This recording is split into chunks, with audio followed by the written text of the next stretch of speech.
கர்த்தாவே, ஜனங்கள் உமது ராஜ்யத்தின் மகிமையை அறிவித்து உமது வல்லமையை குறித்து பேசுவார்கள். கர்த்தருக்குள் பிரியமானவர்களே, உங்கள் அனைவருக்கும் இனிய காலை வணக்கங்கள். இன்றைய வேத வசன தியானத்திற்கென்று நாம் தெரிந்தெடுத்திருக்கும் வேத பாகமானது ஏசாயா 51 அதிகாரம் 7 வசனம். நீதியை அறிந்தவர்களே, என் வேதத்தை இருதயத்தில் பதித்திருக்கிற ஜனங்களே, எனக்கு செவி கொடுங்கள். மனுஷரின் நிந்தனைக்கு பயப்படாமலும் அவர்கள் தூஷணங்களால் கலங்காமலும் இருங்கள். பிரியமானவர்களே, இன்றைய வேத தியானத்தின் தலைப்பு மனிதர்களின் நிந்தனைக்கு பயப்படாமல் இருங்கள் என்பதே. இந்த ஏசாயா தீர்க்க தரிசன புத்தகத்தில் தேவனுடைய ஜனங்கள் அவருக்கு கீழ்ப்படியாமல் எப்படியெல்லாம் பயங்கரமான சூழ்நிலைகளுக்கு கடந்து போய் கஷ்டப்பட்டார்கள் என்பதை குறித்தெல்லாம் விவரமாக எடுத்து சொல்லுகிறது. இந்த ஏசாயா 51 அதிகாரத்தில் கர்த்தர் தம்முடைய ஜனத்தை எப்படியெல்லாம் மறுபடியும் உயிர்ப்பித்து கட்டப் போகிறார், அவர்களை எப்படியெல்லாம் ஆசீர்வதிக்கப் போகிறார் என்பதை குறித்தெல்லாம் எழுதப்பட்டிருக்கிறது.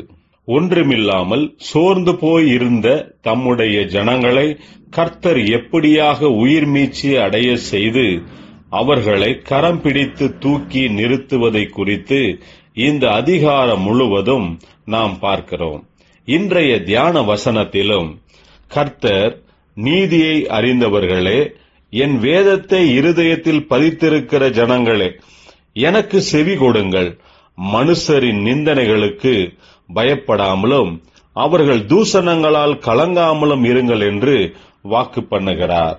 பிரியமானவர்களே, எல்லா விதத்திலும் சோர்ந்து போயிருந்த இஸ்ரவேல் ஜனங்களை மறுபடியும் உயிர்ப்பித்து அவர்களை திரும்ப எடுப்பித்து கட்டுவேன் என்று கர்த்தர் சொல்லுகிறார்.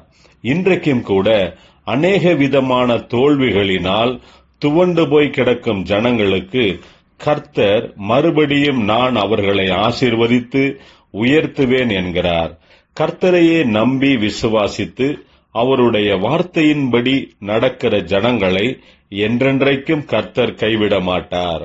எப்படிப்பட்ட சூழ்நிலைகளாக இருந்தாலும் அவர்களை தூக்கி நிறுத்தி உயர்த்துவார்.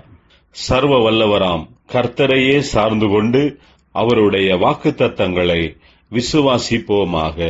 ஜெபிப்போம். ஜீவனுள்ள தேவனே, கிருபையில் ஐஸ்வர்யம் உள்ளவரே, உம்முடைய வார்த்தைகளை கடைபிடித்து அதை விசுவாசித்து அதின்படியே நடக்க நீர் உதவி செய்வீராக, கிருபை தருவீராக.